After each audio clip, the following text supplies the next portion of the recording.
Og velkommen til interview med Jonas og Line. Jonas, hvad ved du om skolereformen? At den er træls. Og hvorfor er det træls? Fordi vi skal gå længere i skole. Okay, Line, hvad ved du om skolereformen? Det samme.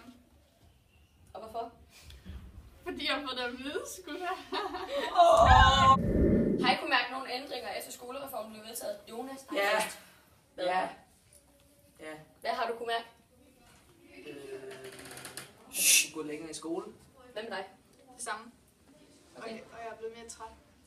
Tak for svaret. Det var så let. Velkommen tilbage. Tak. Jonas, hvad synes du om skolereformen? Den er dårlig. Men hvorfor synes du, den er dårlig? Fordi vi skal gå længere i skole. Uddyb det. Jeg uddyber, at vi skal gå længere i skole, og man bliver træt.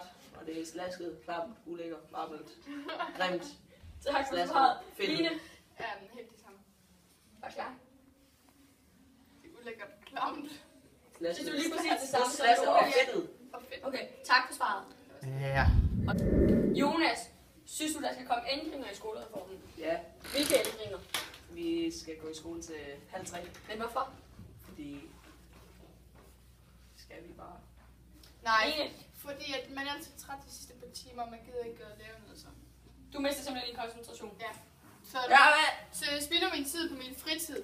Eller, ja. What? Og hvad vil du sige? Jeg spiller også min tid på min fritid. Det kan man godt sige.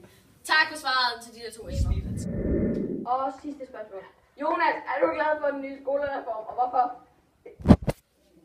Fordi vi lærer mere. Men hvorfor vil du så have Jeg kortere vil bare skoledag? stoppe Så lærer du jo ikke lige så meget. Nej, fordi man er jo træt i de sidste timer. Og så kan man alligevel ikke lære noget, når man er træt. Jeg synes ikke, der er noget godt ved det. Intet. Nej. De siger, at vi skal have mere sådan idræt, eller sådan aktivitet i timer, men det får vi slet ikke. Tak for svaret. Wow, man. Jonas og Line, har I noget mere, I vil sige til skolereformen, inden vi er færdige? Tak for svaret. Velkommen til vores interview by Svani. Og vi har besøg af Tore. Hvad ved du om skolereformen? At man skal gå længere i skole, og der var noget med, at man skulle have bevægelse i timerne, og ja, det var lidt sådan det, jeg følte ikke rigtig med. Nå, okay. Har du kunne mærke nogle ændringer efter skolereformen er blevet vedtaget? Nej, ikke rigtig. Overhovedet ikke? Nå, ja, dagen er blevet længere igen. Nå, okay. Hvad synes du om skolereformen? Jamen, den er okay. Jeg kan ikke rigtig mærke nogle ændringer. Men Overhovedet. jeg synes selvfølgelig, vi skal have noget mere bevægelse, nu hvor vi går så lang tid i skole. Nå. Men ellers ikke nej.